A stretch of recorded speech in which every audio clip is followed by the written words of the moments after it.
રાજકોટ મહાનગરપાલિકામાં હાલ જંગલેશ વેરો વિસ્તારમાં જે ડિમોલેશન થઈ રહ્યું છે એ લોકોને અગાઉ આજથી 15 વર્ષ પહેલા દબાણની જગ્યાએ ક્વાર્ટર આપ્યા હતા અને ક્વાર્ટર ખાલી કરાવ્યા છે. રાજકોટ મહાનગરપાલિકાની વેબસાઇટ ઉપર બધા લોકોના ઇન્ટરવ્યુ આજે કોર્પોરેશને મૂક્યા છે કે અમને 15 વર્ષ પહેલા આપી દીધા છે ક્વાર્ટર. તમને 15 વર્ષ પહેલા જો કોર્પોરેશને ક્વાર્ટર આપી દીધા હોય તો મહાનગરપાલિકામાં કોની ઈશારે અને કોના કહેવાથી આ દબાણ ફરીવાર ત્યાં થયા છે.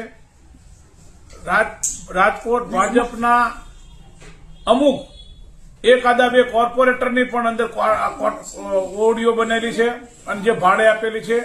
આ લોકો જે રહેતા હતા એ લોકો ભાડાના મકાનમાં મોટા ભાગના અત્યારે રહે છે.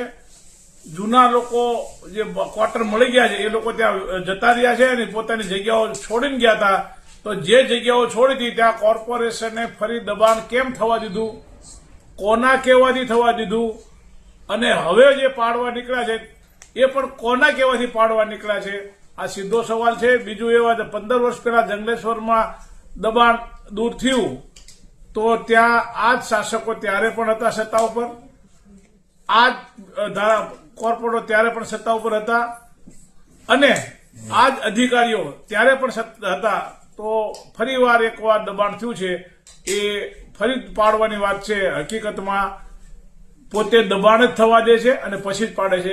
એક સ્કીમ બનાવી છે આ લોકોએ, લોકોના મત મેળવવાની સ્કીમ બનાવી છે. જય હિન્દ.